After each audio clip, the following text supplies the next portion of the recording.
Hey guys, welcome back to another video. இப்போது எங்கே போயிட்டுருக்கோன்னு பார்த்தீங்கன்னா ஏர்போர்ட்டுக்கு தான். ஏன்னா முதலாளியோட அப்பா வராரு. ஸோ நேற்று எதுவும் வேலை இல்லை, அம்மா வீட்டுக்கு மட்டும்தான் போனாங்க. ஸோ அதனால் அது எடுக்கலை. இப்போது எங்கே போகிறோன்னா ஏர்போர்ட்டுக்கு போகிறதுனால சரி ஓகே, நேற்று எதுவுமே வீடியோ இல்லை, இன்றைக்கி ஷார்ட்ஸ் அதை போட வேணா இப்போ எடுத்துக்கிட்டு இருக்கேன். ஏர்போர்ட்டுக்கு போயிட்டு கண்டினியூ பண்ணலாம். ஸோ கைஸ், திரும்பவும் ஏர்போர்ட்டுக்கு வந்தாச்சு. இப்போ ஏர்போர்ட்டில் புதுசாக ஒரு சிலை வச்சுருக்காங்க, அது மேலே உட்காந்து இருந்துச்சு. ஐயோ இதில் தெரியல, நான் எடுக்கலை. ஸோ நெக்ஸ்ட் டைம் வந்தால் நான் கண்டிப்பாக எடுக்கிறேன். என்னன்னா அந்த தேர் ஃபால்கனோட சிலை வச்சுருக்காங்க மேலே. ஸோ இதுக்கப்புறம் போயிட்டு பாபாவை கூட்டிகிட்டு வீட்டுக்கு போக வேண்டியதுதான்.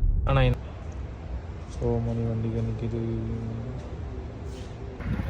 கேஸ் ஒரு வழியாக கூட்டிகிட்டு வந்து வீட்டில் விட்டாச்சு. டைம் பார்த்தீங்கன்னா 2:45. இங்கேருந்து கிளம்புனது ஒரு 12:15 இருக்கும். அப்போலேருந்து இப்போ வரை நின்று அதான் கூட்டிகிட்டு வந்தேன். மீண்டும் அடுத்த வீடியோவில் சந்திப்போம். ஓகேங்களா, பாய்.